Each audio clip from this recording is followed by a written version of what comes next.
I was looking for a car to buy for my son for his 18th birthday. I was searching all the typical car websites, cars.com, eBay Motors. They were all overpriced as expected. Craigslist was the only place to find an actual deal. About a week into my search, I found a 2003 Toyota Camry. It had 67,000 miles, no accidents, no damage, and good condition for only $3,500. This seemed like a steal for such a reliable car with such low mileage. The seller lived about 10 miles from me, which was a reasonable drive when looking for a car. I gave him a call to set up a time to come check it out. The man sounded normal on the phone. He assured me there were absolutely no problems with the car. He introduced himself as Bob. I brought along $3,500 in cash, even though I planned on wiggling down the price as much as possible. I pulled up the dirt road to Bob's property about 15 minutes early. It was a tiny little house with a decent-sized property only because it was a bit far from the nearest neighbors. The garage was open, so I looked over to see if anyone was inside, but except for an unusual amount of car parts, it was empty. The car was nowhere in sight. The only car in the property was an old pickup truck. I went over to the front door to check the house numbers. It was the right address. The doorbell button was missing, so I knocked on the front door. I knocked every once in a while for exactly 5 minutes before deciding to give the man a call.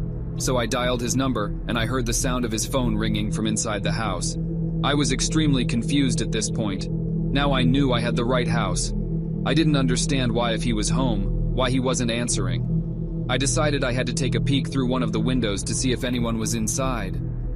Peering through the glass, I couldn't really see much as it was pretty dark inside the house. I saw a very old-fashioned dining room set, but across from that I saw somebody standing at the back door of the house, staring outside. I figured that must have been Bob, so I knocked on the window, but he didn't even move. There was no gate or anything to the backyard. It was just a wide-open yard since this wasn't a rural area. I simply walked around the house to the backyard.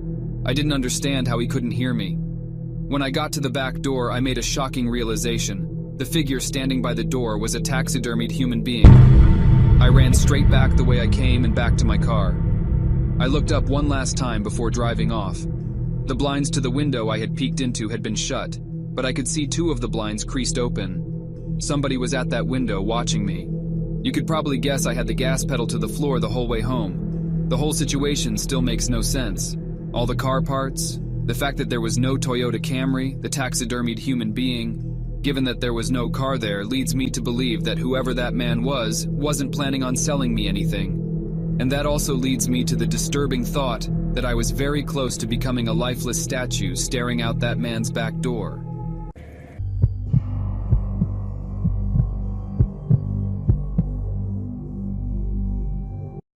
In the year 2009, I was spending a weekend with my uncle on his ranch when my parents were renovating the new house we had just bought. It was my second night there, a Saturday, and it happened to be during one of the biggest thunderstorms of the year. I'd say there were at least 3 crashes of thunder and lightning per minute, and we were in the heart of the storm because the thunder would crash, not even a second after the lightning would. I always enjoyed listening to storms while laying in bed, so I stayed up a little later watching TV, just enjoying the ambiance. After the movie I was watching finally ended, I turned off the TV and tried to fall asleep. As I heard the lightning strike from outside, I could have sworn I heard some kind of metallic thud coming from outside at the same time. I didn't pay it too much mind. 20 seconds later, I could have sworn I heard it again. A very distinct metallic thud coming from outside to match the timing of the lightning. I really don't mean to make this sound like a cliché horror story, but my uncle really is a kind of creepy guy, and I was never close with him even remotely. So for that reason, I didn't feel right going to wake him up. I just tried to forget about it.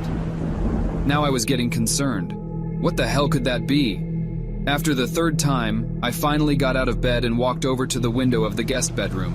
The water pouring down on the window made it extra hard to see what was out there in the dark fields. A flash of lightning momentarily lit up the property, but I couldn't see anything. However, once again, the sound of a metal hit accompanied it. The sound was so close now. It sounded like it was coming from the left of the window at a blind spot. I was going to do something I knew my uncle wouldn't be happy about. It would be a bit messy, but I was going to open the window and peer outside to see if I could see what the sound was. I unhooked the window lock and slid it up, and immediately the wind of the storm blew drops of rain into the room and onto me. I stuck my head out the window and looked to the left, and at that very moment, lightning lit up the property once again, and I could see a person dressed in all black crouched down by the outside basement door with his hand raised in the air. And before the sky went dark, I caught the briefest glimpse of what the sound was coming from. The person was bashing at the basement door lock. I pulled my head in and quietly shut the window, making sure to lock it. I was in a panic. I feared he might have seen or heard me. I ran back to bed and pretended to be asleep, facing away from the window. Lightning crashed once again, but this time there was no metallic thud. My heart must have dropped as I realized this. I just stayed put in bed for the longest time, hoping whoever was out there would go away. After maybe 3 more lightning crashes without any thuds accompanying them, I thought it would be safe to go tell my uncle. I turned to face the window and screamed. There was a figure, clear as day, standing at the window looking in at me. I screamed as loud as I could and ran straight to my uncle's room. He went outside with his hunting rifle, with nothing on but his pajamas, not even socks. He ran around the entire property yelling like a madman, but didn't find anyone. The next morning we were able to better see the marks in the basement door lock. It was almost bashed open. Maybe 3 or 4 more good hits would have done it, according to my uncle. He was proud of me for picking up on it. Luckily, I was out of there that same day. My uncle hasn't told us of any incidents since, so I think he's been okay.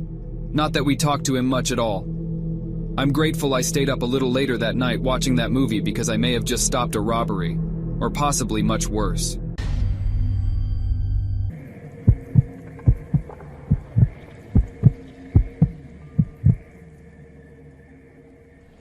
This happened when I was really little and often left alone with my single mom. She always came to check on me every night when she would get up to go to the bathroom. This one night in particular, I remember waking up thinking I heard something in my closet. I looked up and my mom was at the foot of my bed, giving me a playful wave. She told me to go back to sleep.